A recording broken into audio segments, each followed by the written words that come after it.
Hi, welcome to this. I'm Henry Shelford, CEO, co-founder of ADHD UK. I have ADHD, and apparently I'm going to die earlier. That is a British Journal of Psychiatry report that was out, being published in newspapers today. Honestly, I want to know more. I imagine you do too. The thrust of the report is that people with ADHD die significantly younger than people without. I've got Dr. Shyamal Mashru, who you should know from other videos. If not, go and watch them. He's the one who's going to tell us actually all about it. So, I feel like I look healthier than you, and like apparently you're going to die older than me. That doesn't seem fair. Like, Yeah, I think I need to lose some weight. But yes, no, look, this is a very, very interesting article that we're going to talk about today, hot off the press. Is it a big deal, by the way? Is it news? Yeah, well, it's already in the news. So I was actually doing a bit of homework but on they this. also publish a lot of nonsense, like as everyone with ADHD knows. So like it's They but this definitely, is like people thought that people with ADHD didn't. I thought there was an understanding we died a bit younger, but I actually, to be honest, I thought it was because the risk of addiction and drug taking, etc. Is that not? This is not what this is saying. This is different.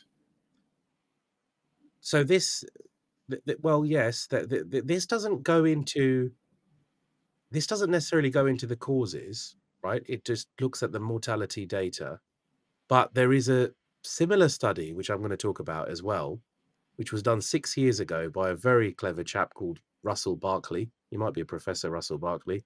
By the way, I don't know if I'm allowed to plug other people on your channel, but You do anyone who you. anyone who wants, obviously come here for the facts. But if you're very interested in very heavy, intense research type stuff, if that floats your boat, Russell Barkley's channel does that as well. And the reason why I'm Yeah. bringing him up is because He's one of the grandees of ADHD. Like it's he's one of the godfathers of it. And I think he's probably retired now, but he did a very similar study which yielded similar results 6 years ago, and which we'll talk about afterwards. And he looked at some of the risk factors that might be attributing to the lower life expectancy as well.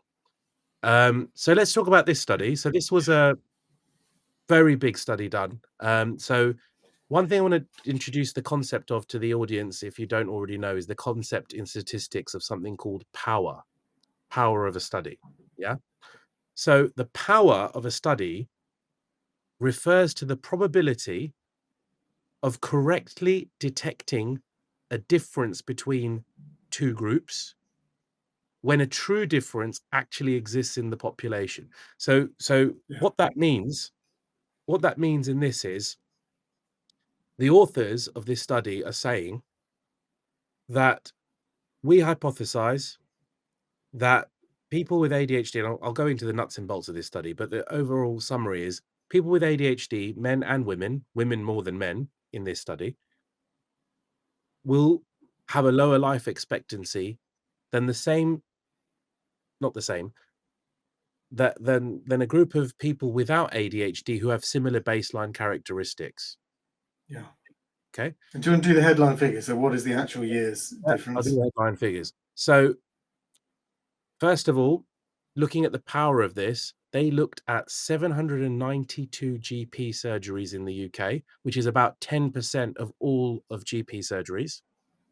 They looked at 9.5 million records. That is massive high power. Yeah. And Yeah. records in this case means people. So it's 9.5 million people, Sorry. represent about that 10% of GP surgeries.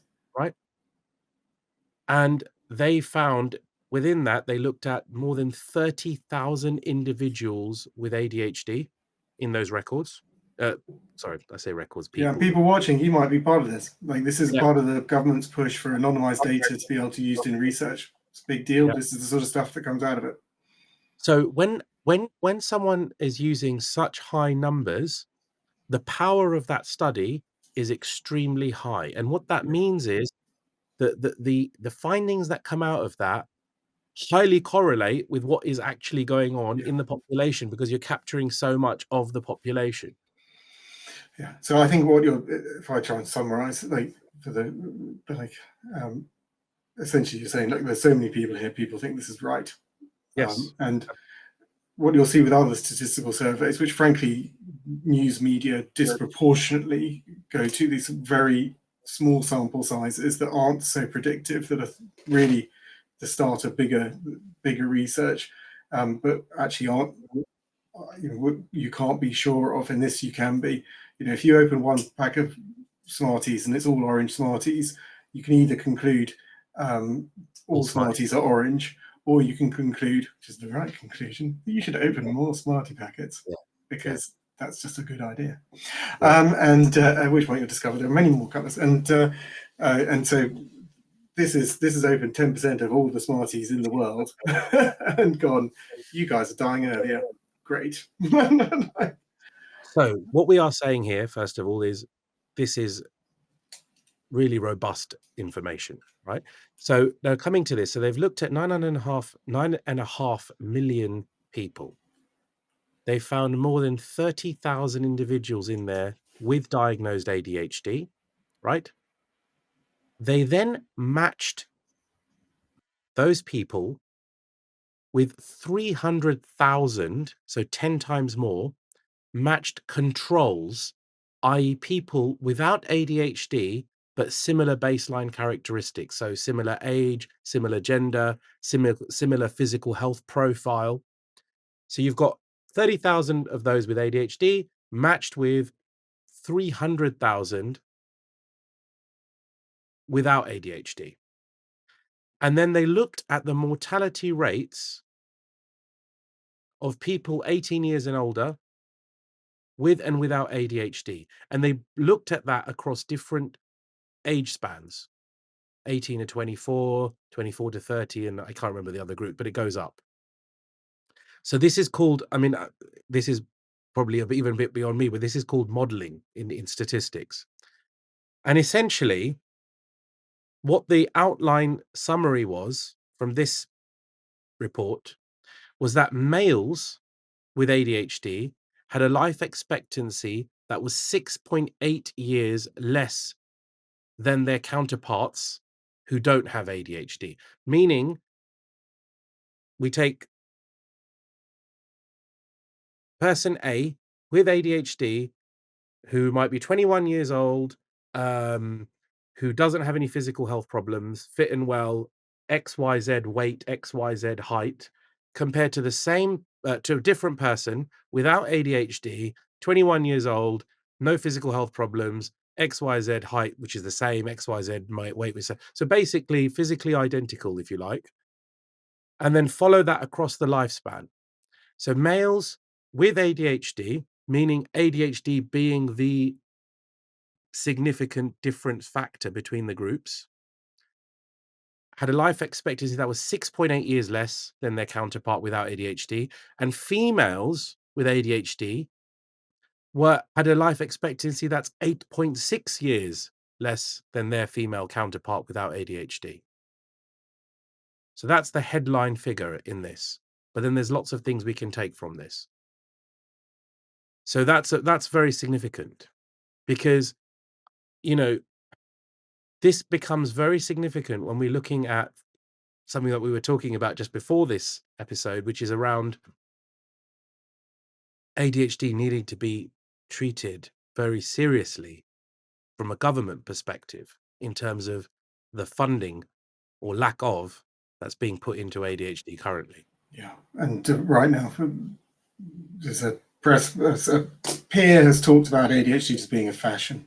Like, yes. Great, like just great, and particularly like, going to be out of fashion for the people of Sheffield to go get seen in 2,000 years because of failing NHS there. Like, just completely, yeah. So there was another, just on what you've raised, there was another important finding in this study, which is not in the headlines, but it's very important, okay? There's been a lot of talk about, is ADHD being overdiagnosed, right? Yeah. However, this study showed, and remember how many people they've looked at now. Yeah, I keep emphasizing this. What the study was showing was that according to global prevalence figures, ADHD was being underdiagnosed. Yeah, I can't exactly remember the figures now, but these are the concluding remarks when they're looking Yeah. at the total. I think that it's that main important headline: ADHD is underdiagnosed. Full stop. ADHD has been underdiagnosed, right? Yeah. And interestingly, and I'm bringing this up with Russell Barkley again because he has done also a video on this area. He is saying that looking at our UK data from this study, this is where the US were 20 years ago in their diagnostic reporting. Yeah. 20 years ago. And it's like, but when you've got wait times of decades in many cases, like it's not like we're going to catch up anytime soon. Like we've got this massive problem, and we've got a huge lump of people who had no chance getting picked up in school. ADHD not recognised by the NHS for adults until 2008, children's year 2000, and so there's this lump of people, and yeah, Just to correct that, sorry, just to clarify, it's not NHS not recognising it. The NICE guidance didn't recognise it as an adult condition. So To until be it was, fair, I do shorthand on that because the NICE guidelines are what the NHS follows. Individual NHS areas could do different things. They weren't, and that's actually why NICE steps up and creates guidelines to change what's happening. But the reality was there were a very, very, very small number of people being diagnosed before 2000 as children. My understanding is that in 1999 it was somewhere in the mid 40s, but I was told by someone who thought they were one of that sort of 40 odd people, kids. But it's a sea change because it's a common condition, roughly, as you said, 1 in 20. And if you've got a common condition, you need to scale appropriately. And one of the things we're seeing is how people are being failed with ADHD. And that's then leading to poor outcomes, particularly being failed in education, falling into crime. So we're seeing more people in the justice system. Into the risk stuff in a minute. Okay. But I think so. This But is one. I think it's important though. Those are the things that are happening, but they're out of our control in many respects. Like in school, a school will have a single discipline program, which is just you're going to detention, you're going to detention, you're going to detention, and not helping people with ADHD with their traits. And good kids are giving up, and those things are in these figures. And back to you on talking about this. Okay, so there's also another impact which is not discussed in this study, but it has been shown in other census statements and studies, is also the economic burden of ADHD, and primarily around the inability to either remain in employment or gain or get employment. Big problem. Big problem.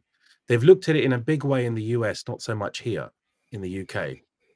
No, here we get articles blaming people for benefits, and we actually had an article in the Daily Mail just a few days ago complaining about people providing support to claim access to work, which is to help people with things like ADHD stay in the workplace. And it has an incredible economic benefit for the country and individual, because then you've got an employed person paying taxes rather than, and it got attacked. It's one of the most successful interventions. The real problem with it is it takes too long to get, but just outrageous.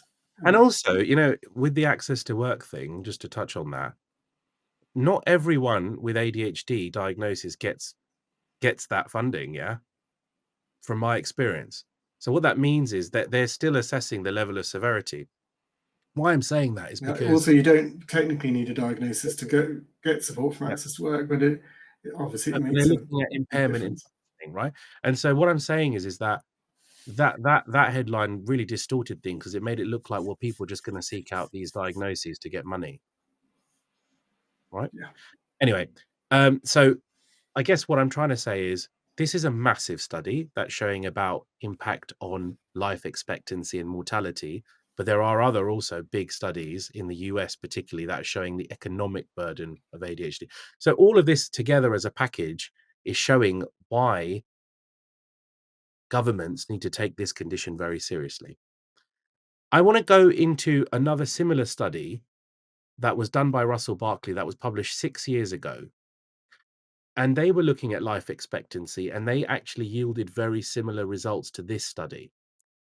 They did a longitudinal study, so they followed people over time. They followed children up to the age of 27 years.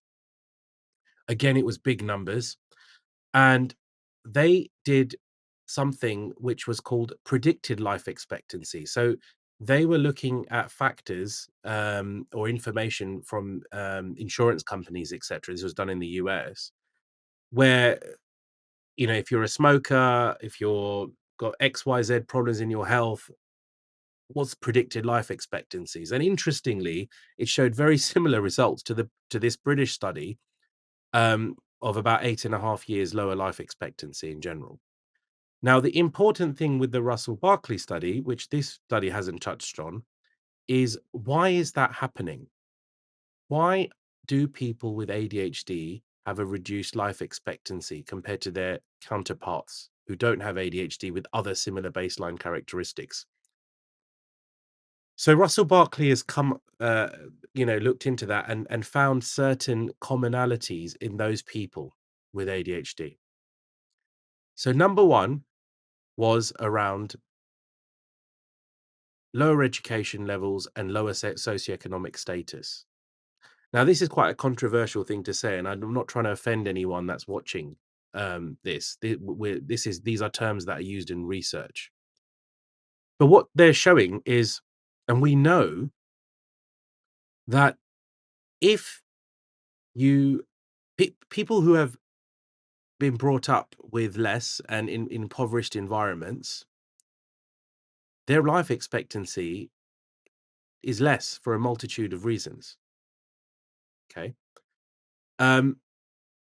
Other factors that were looked at: people with ADHD can tend to consume more alcohol. Now, again, this is not saying that all people with ADHD are alcoholics. That's not what I am saying here.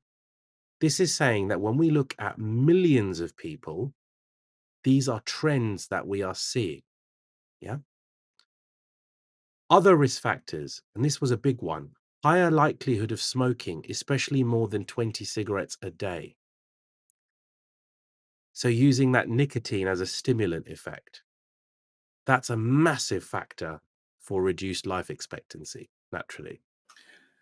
Just to bring in, because those are important factors, on alcohol. So they have broken out some of that in this study. So we have some UK figures, and for smoking, there's a propensity of roughly 2 times, and the data shows that comparison males, 20% of them are smoking. ADHD males, it's 40%. Potentially harmful alcohol use, 3.5% in the comparison in the control group. Males with ADHD, 7%. It's between 1 point. Yeah, it's nearly double.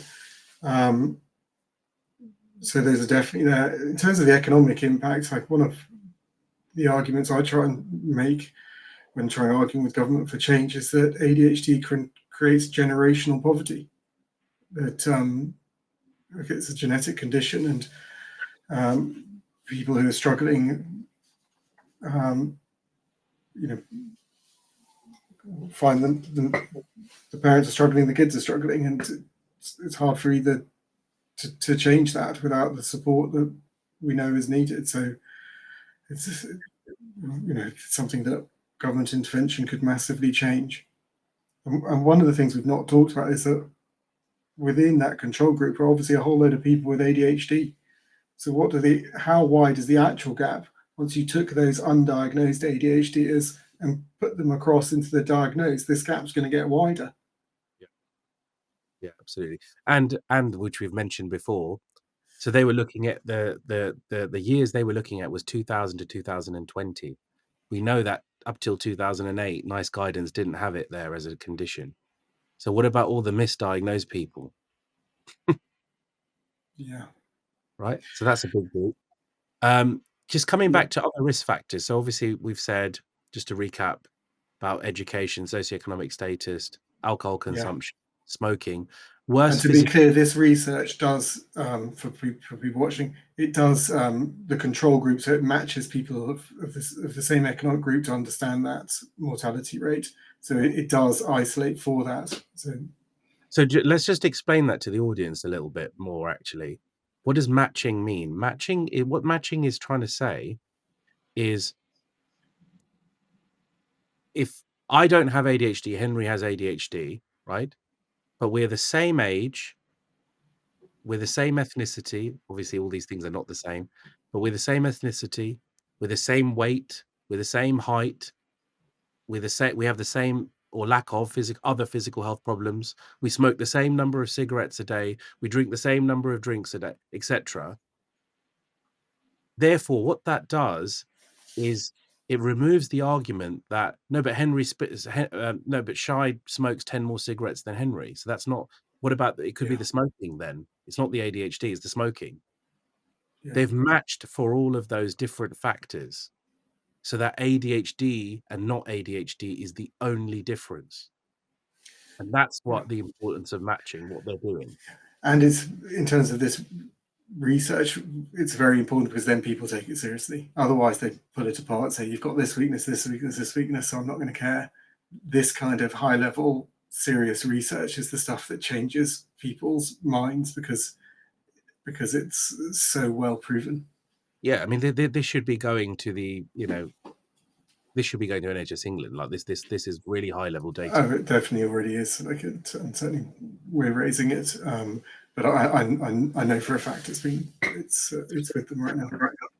So other factors that Russell Barkley was looking at 6 years ago, worse physical health. People with ADHD can be in worse physical health, and chronic poor sleep. Over time, the effects of that. Now, the next interesting thing Wow. that Russell Barkley talked about in his study. I'm only bringing this up just because the parallels are there with this. The outcomes were the same. Yeah, the results were the same. And he said that behavioral disinhibition and impulsivity are the greatest risk factors for mortality in ADHD. So if we look at a lot of the things that we're talking about here, this can be looked at in a couple of ways. They're self-medication with these different things, but also behavioral impulsivity in a lot of these behaviors. Car accidents, big one. They've looked at that hugely in the US, especially. Um, And the important thing about all of these risk factors is that they are what we call dynamic risk factors, meaning that they can be treated and modified, meaning that if you treat the impulsive elements of the ADHD, you can reduce these risk factors and potentially improve life expectancy. And that's the critical thing. Because if it was just a matter of you've got a condition and you're just going to die younger, then that's it. Then that's Yeah, it. you've got to die younger of something. Like, what are the factors? And ADHD, as we know, impacts you from the start of your day to the end, to even at night and sleep. And so it impacts everything. And it's then, how does it touch those things to create that, that reduction in life. And I think where we're getting to is it does differ for different people. So you've got that much higher propensity to smoke, so that's you're gonna see those impacts. I met with the briefly, and we're going to meet more with the CEO of Diabetes UK, and that gives me the absolute fear, being ADHD and managing something on a day-to-day, that if I don't do right, it's going to have profound impacts, because I'm going to muck that up. And that difference of support that's needed. We're obviously very keen to do something in that area. One of the things, to be honest, I think people with ADHD should get the automatic monitoring probably by default, because Well, not don't just that. wait for us to muck it up. No, but even with other general medications, your blood pressure, et cetera, like Dosset boxes, reminders, if you can just forget to take your pills and your blood pressure's going out of control, Yeah, right? it's Uh, yeah, that's always one of the classic defenses to ADHD medication. When people are saying it's wildly addictive, and people like you look back and go, "This is a group of people we have to remind to take their medication," like, and like who have real problems around taking. How many people forget the first cigarette of the day? I mean, it's none. Like, it's just not. It's not that kind of. We're not seeing that behavior in that way. so just other elements on this, right? And I think this is the one of the key messages here for me is, and why I brought up the Russell Barkley study, is because if we treat the ADHD, we could likely see a reduction in a lot of these behaviors, and I do in my own clinical practice, right? And But I've it's seen important to know this doesn't isolate for people receiving medication. Like, it's no. I'm talking about treatment as a whole, right? But which I always do, right? But what I'm trying to say is these are modifiable things. If you treat the underlying cause, you will reduce these risk behaviors and you can improve life expectancy. yeah. The other And interesting that was an important point, that the intervention of treatment, which is support in many different ways, one-to-one support, behavioral changes, and support in that, so to yeah, well, do things like medication and others. So like it is that whole yeah. gambit. But that's the point, that this is treatable, right? And therefore it needs to be treated and picked up, detected. And the other thing that was interesting in this study, which probably needs more evaluation, is why females have even more shorter life expectancy compared to males counterparts. Because that was something that Russell Barkley had found interesting in this study, in that he had predicted it would have been the other way around, because males typically with ADHD have more propensity to the impulsive behaviors compared to females, I typically. know what people have said when that point's been raised before, which is that the problem of diagnosis and it being the challenges Yeah. so many women face mean Yes. that those who do get a diagnosis are more impacted by their ADHD, or uh, um, uh, you know, I don't know what you think of that. Meaning you have to be more impaired before you get picked up. Is that what you're trying to say?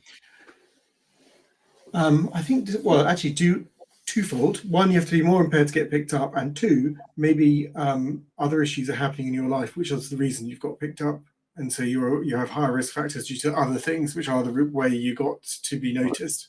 Yeah. Yeah, that definitely is happening. And then, obviously all the field trials and studies that look at the diagnostic tools, and they're geared towards little boys, Still, right? and it's still like that. I genuinely found new studies, and they're entirely male, and it's utterly shocking. Like, Last thing I'm going to touch on, right? So we've spoken about this high-powered study, which is showing about, well, it's showing three things. Let's just summarize. Number one, it's showing a reduced life expectancy in people with ADHD versus people without ADHD when you control for every other factor, right? No doubt about that. Number two, it's showing, looking at the UK data, 9.5 million people being studied, ADHD is underdiagnosed. There is no doubt about this. Compared to looking at populations and prevalence in other countries, it is underdiagnosed in the UK. It is not overdiagnosed. And it's probably, and I've said this before, it's probably been misdiagnosed in many cases in the past, right? Um, and number three, the important point, if we then look at a comparable study 6 years ago, in the US by Russell Barkley, which had similar outcomes, is that if you treat the ADHD in the full gambit of ways, not just medication, coaching, therapy, etc., behavioral support, etc., you can reduce the risk behaviors and can improve life expectancy. So those are 3 important points from this study. The last thing I want to add, which is the other important element, or the scale of the problem of the burden of ADHD, is some studies that have been done in the US. These are massive, sort of, again, high-powered studies that showed the economic burden of ADHD. The highlight figures that they showed, this is from 2022. This was the most recent I could find. ADHD costs the US approximately $123 billion a year. The highest cost in that economic burden, half of that, is proportion to unemployment. So that whole thing where they're talking about access to work is damn important, actually. It's really important because unemployment is rife within ADHD, or staying in employment or getting a job, etc. So that is an area Unemployment and underemployment, and not reaching your potential, but actually like working underneath it, to give you, well, for many reasons, from being scared to go forward to just keeping yourself capacity for when you have problems. Absolutely. And then coming back to the economics, the healthcare costs that's associated with these comorbidities, right? So that's massive, actually, right? The healthcare implication, financially, economically, in not treating the ADHD is huge. So what that's trying to say is the longer term costs to healthcare of untreated ADHD is far greater, actually, in the long run. And they've got some numbers on that. So you're seeing higher levels of diabetes, of hypertension, of heart disease, of respiratory disease. They've even got epilepsy, and in mental health, much higher on anxiety, on depression, on serious mental illness, which is serious mental illness for someone with ADHD. For a male, it's 6 to 7 times baseline. For a woman, it's 7 to nearly 10 times baseline. For suicide and self-harm, for males, it's 5 to 6 times baseline. For women, it's around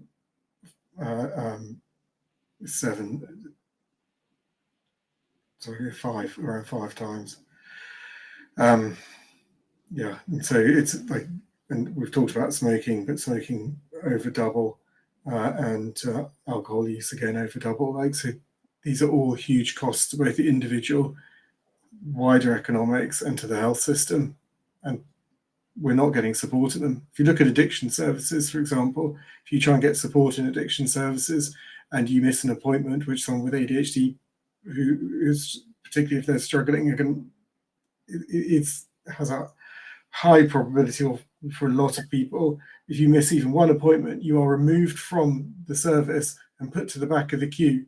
So you're trying to get help, and the part of your ADHD makes it, gives you a problem, and that is compounded by you then just being removed.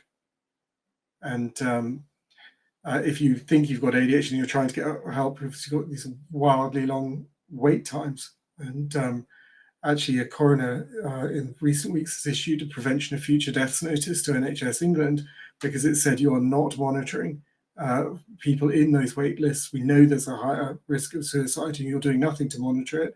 And this person struggled and has taken their own life whilst on the wait list for an ADHD assessment, and the support that would then unlock. What are you going to do about it? Because if you don't, I, as a coroner, think there will be more deaths as a direct cause of this. They have, I think it's 6 weeks to respond, between 4 and 6 weeks to respond, and we're in that wait period right now. Well, I think from from all aspects, right, what the kind of compounding message is we need to up our actually diagnostic detection, and we need to up treatment, right? Yeah, Bottom line. up the support. I think this has been wonderful going through this. It's been very important. It's obviously new news, and well, it should be a sea change moment in ADHD in the UK. It is important, like when we're talking about all the challenge, to talk about that it can be so different, that there are people absolutely thriving with ADHD and doing incredibly, and being absolutely world class. From just basically a happy life to doing something extraordinary across the bands of success and personal plan of success. And the one thing I think everyone has in common in that is that they know they've got ADHD, they've got plans around this, they've got strategies for where they've got issues, and they've used that to build themselves a life. But it's the awareness, and then building around that awareness. We talk about it being enlightening, getting that diagnosis, and it's the enlightenment. It's the diagnosis isn't the enlightenment. It's the knowledge of ADHD that comes with it, and the learning that you do, and that can then unlock that success. But it's not saying it's not difficult, but it's definitely saying that it's there are people thriving, and it's not all doom and gloom. And God damn it, I do not plan to die earlier than I I'm supposed to. Like, I think all of us don't, but really.